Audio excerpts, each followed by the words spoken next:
যে জুমার নামাজের পরে আমি যে ব্যতিক্রমী যে মুনাজাতটা দেখলাম, তো আপনি বললেন যে এখানে কখনো কখনো হয় এরকম, তাই না? আসসালামু আলাইকুম, কাছে ও দূরে যারা এই মুহূর্তে অনলাইন আছেন সবাইকে প্রীতি ও শুভেচ্ছা। আমি এই মুহূর্তে আছি কুয়েত সিটিতে। তো আজকে আমি জুমার নামাজ পড়তে গেছিলাম। তো ব্যতিক্রম ধর্মীয় নামাজ আমার কাছে মনে হলো, কারণ হচ্ছে যদিও ফরজ 2 রাকাত নামাজ ঠিক আছে, কিন্তু আমার কাছে যেটা এক্সট্রা লাগছে আমার মনে হয়েছে এটা আপনাদের সাথে শেয়ার করা উচিত। তো যথারীতিতে খুতবা আজান সব ঠিকঠাক ছিল। যখন ফরজ নামাজ শুরু হওয়ার পরে সেখানে দ্বিতীয় রুকুর পরে এরকম হাত তুলে দোয়া করে, যেটা নাকি নর্মালি বেতেরে সৌদি আরবে আমি দেখছিলাম। তো এই জিনিসটা আমার কাছে একটু ব্যতিক্রম লাগছে, তাছাড়া বাদ বাকি সব ঠিক আছে। উজবেকিস্তানে আমি যেটা দেখছিলাম সেটা হচ্ছে যে জুমার ফরজ নামাজ শুরু হওয়ার আগে 4 রাকাত যে কাবলাল জুম্মা আমরা যেটা পড়ি, তো এটা ওনারা কি করলো, এরকম সবাই একসাথে দাঁড়ায় জামাতের সাথে নামাজ শুরু করলো। তো আমি ভাইবে উঠতে পারতেছিলাম না, বুঝতে পারছিলাম যে এটা কি ফরজ না সুন্নত, কি পড়তেছি। পরে দেখলাম যে না, ওটা এই সুন্নত নামাজটাই সবাই একত্রে জামাতবদ্ধ হয়ে পড়ে, এরপরে ইমাম সাহেব খুতবা দেয়, তারপরে ফরজ নামাজ পড়ে যথারীতি। তো আর এইখানে শুধুমাত্র এতটুকু আমার কাছে ব্যতিক্রমী লাগছে।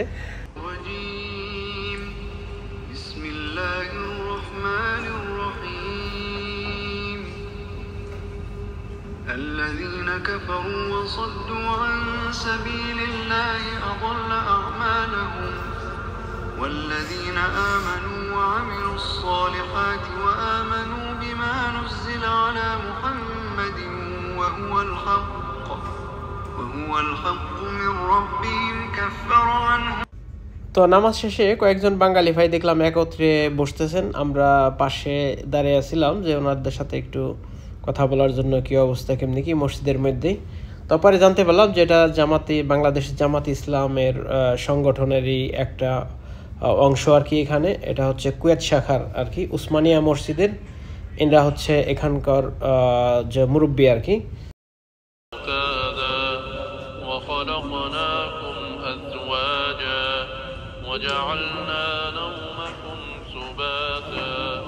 وجعلنا الليل لباسا وجعلنا النهار معاشا وبنينا فوقكم 7 شدادا وجعلنا سراجا وهاجا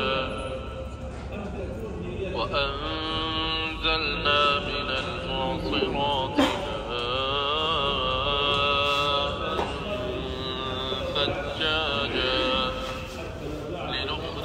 জুমার নামাজের পরে আমি যে ব্যতিক্রমী যে মুনাজাতটা দেখলাম, তো আপনি বললেন যে এখানে কখনো কখনো হয় এরকম, তাই না? সবই মতো করে না, সব মসজিদে না, সব মসজিদে না। বাট এটা আমার কাছে, আমি অনেক দেশ ঘুরছি আর কি, কিন্তু this is the first time আমি পাইলাম আর কি। বেতের নামাজে নর্মালি হয়, তাই না? আচ্ছা আচ্ছা আচ্ছা। ফজরের সময় হয়, ফজরের সময় রুকুতে যাওয়ার আগে, রুকু থেকে উঠি, রুকু থেকে ওইটা সিজদাতে যাওয়ার আগে এই মুনাজাতটা করে, তাই না?